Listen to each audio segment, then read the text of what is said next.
राजस्थान में 2 साल की उस मासूम बच्ची को वो दर्द सहना पड़ा जिसके बारे में आप और हम ख्वाब में भी नहीं सोच सकते। वो मासूम बच्ची घर के बाहर खेल रही थी। तभी एक हैवान उसे उठा ले गया। इंसान के भेष में उस हैवान ने मासूम बच्ची के साथ दरिंदगी की और उसे बेहोशी की हालत में मरने के लिए छोड़कर फरार हो गया। जिस वक्त उसने मासूम बच्ची को फेंका था, उस वक्त उस बेचारी के जिस्म में जान नहीं बची थी। या यूं कह ले कि उस दरिंदे ने बच्ची को मरा हुआ समझकर ही फेंका था। लेकिन ऊपर वाले को कुछ और ही मंजूर था, क्योंकि यहीं से इस कांड में नया मोड़ आता है।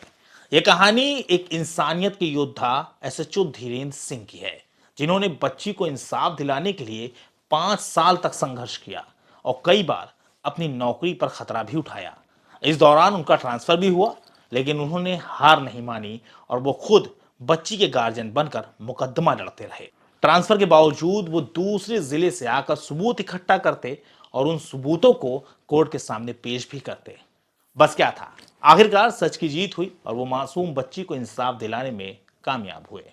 नमस्कार, आदाब, सत श्री अकाल। मैं हूं मोहम्मद आसिफ दुलार और आप देखना शुरू कर चुके हैं हमारी खास पेशकश केस डायरी विद आसिफ दुलार।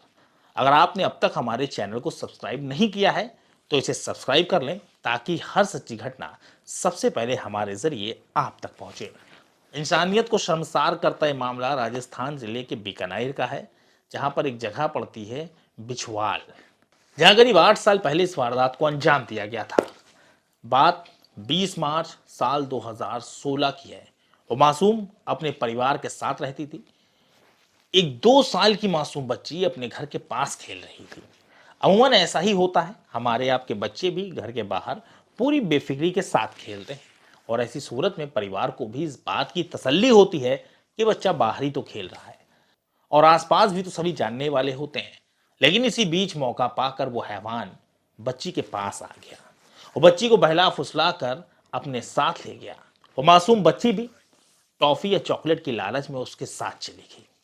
2 साल की बच्ची तो यकीनन अपना नाम भी सही से नहीं बता सकती थी, लेकिन इस बात का ख्याल उस हैवान ने नहीं किया और उसने जंगल में ले जाकर बच्ची के साथ दरिंदगी की और उसे वहीं अधमरा हालत में छोड़कर फरार हो गया।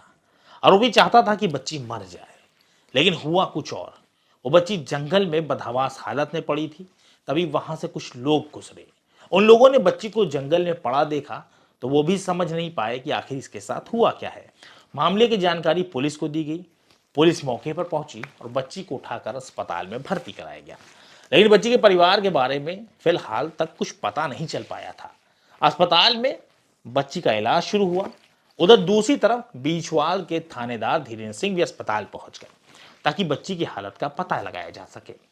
कुछ देर में ही जांच रिपोर्ट भी सामने आ गई, जिसमें रेप की पुष्टि हुई। डॉक्टर के मुंह से निकली बात सुनकर इंस्पेक्टर धीरेन्द्र सिंह के पैरों तले जमीन खिसक गई। बच्ची के साथ हुई वारदात ने उनकी अंतरात्मा को झकझोर कर रख दिया। लेकिन धीरेन्द्र सिंह ने अब खुद बच्ची के परिवार की तलाश शुरू कर दी। उन्हें बिल्कुल पता नहीं था कि अब उनके पुलिसिया करियर की सबसे बड़ी जंग शुरू होने वाली है, जिसके लिए उन्हें कई चुनौतियों का सामना करना पड़ेगा। कई दिन गुजर गए। बच्ची का इलाज अस्पताल में चलता रहा, लेकिन बच्ची के परिवार का कुछ पता नहीं चल सका। फिर एक दिन आखिरकार मासूम पीड़िता के परिवार तक धीरेन्द्र सिंह पहुंच गए और उन्होंने सारी बात परिवार को बताई। लेकिन यहां जो हुआ वो और भी ज्यादा हिला देने वाला था, क्योंकि परिवार ने इस मामले पर कोई भी कार्रवाई, यहां तक मुकदमा लिखवाने से भी साफ इनकार कर दिया। परिवार की बात सुनकर धीरेन्द्र सिंह को अपने कानों पर यकीन नहीं हुआ। उन्होंने परिवार को समझाने की हर मुमकिन कोशिश की, लेकिन लोगों ने लोक लाज के डर से मुकदमा दर्ज करवाने के लिए साफ इनकार कर दिया। मन में उदासी लिए कोतवाल धीरेन्द्र सिंह वापस आ गए। वो चुपचाप थाने पहुंचे और अपने ऑफिस में चले गए।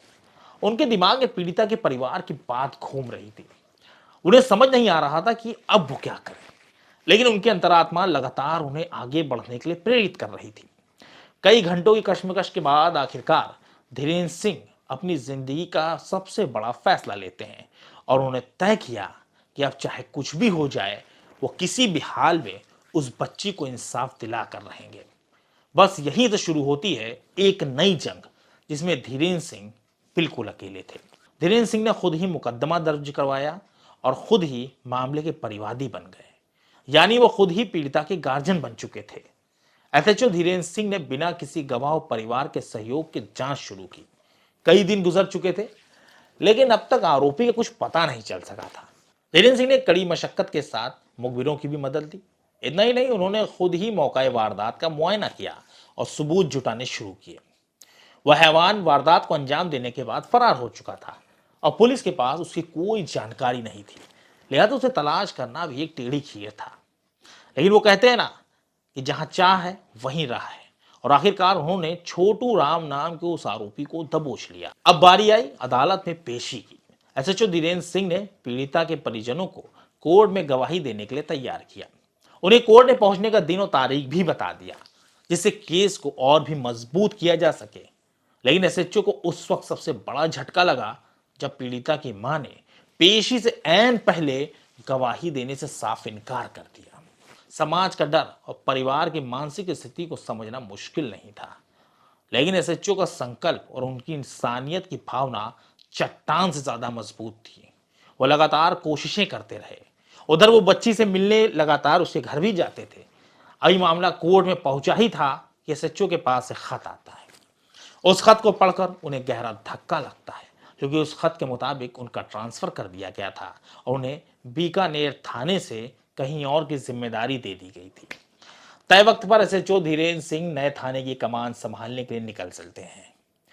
सभी लोग सोचने लगे कि अब यह मामला ठंडे बस्ते में चला जाएगा, लेकिन ऐसा कुछ नहीं हुआ। इंस्पेक्टर धीरेन्द्र नए थाने की जिम्मेदारियों के साथ इस केस को भी संभाले हुए थे। उन्होंने अपने नए थाने से ही इस केस पर काम जारी रखा। वह सबूत जुटाते रहे और अपने नए सहयोगियों की मदद से जांच को आगे बढ़ाते रहे। यह उनकी मेहनत और प्रतिबद्धता का परिणाम था कि आरोपी के खिलाफ उन्होंने पर्याप्त सबूत इकट्ठा किए। हालांकि वो पीड़िता के परिवार से कोई सपोर्ट न मिलने की वजह से खासा परेशान भी थे, क्योंकि अगर परिवार उनके साथ खड़ा हो जाता तो यकीनन वो अकेले ना पड़ते और केस बहुत जल्द और आसानी के साथ अंजाम तक पहुंच जाता और बलात्कारी को सजा दिलवाई जा सकती थी। लेकिन अफसोस, ऐसा कुछ नहीं हुआ था। धीरे धीरे कई साल गुजर गए, लेकिन एसएचओ धीरेन्द्र सिंह पीछे नहीं हटे। इस दौरान कई बार दूसरे जिलों में ट्रांसफर हुआ, लेकिन उन्होंने हार नहीं मानी और वो वहां से लगातार पेशी पर आते रहे। आखिरकार 5 साल की लंबी लड़ाई के बाद यह केस अपने अंजाम को पहुंचा। बचाव पक्ष ने तमाम कोशिशें की, लेकिन एसएचओ धीरेन्द्र सिंह के सबूतों के आगे सारे तर्क धरे के धरे रह गए और कोर्ट ने बच्ची के हक में फैसला सुनाते हुए आरोपी छोटू राम को उम्र कैद की सजा सुना दी।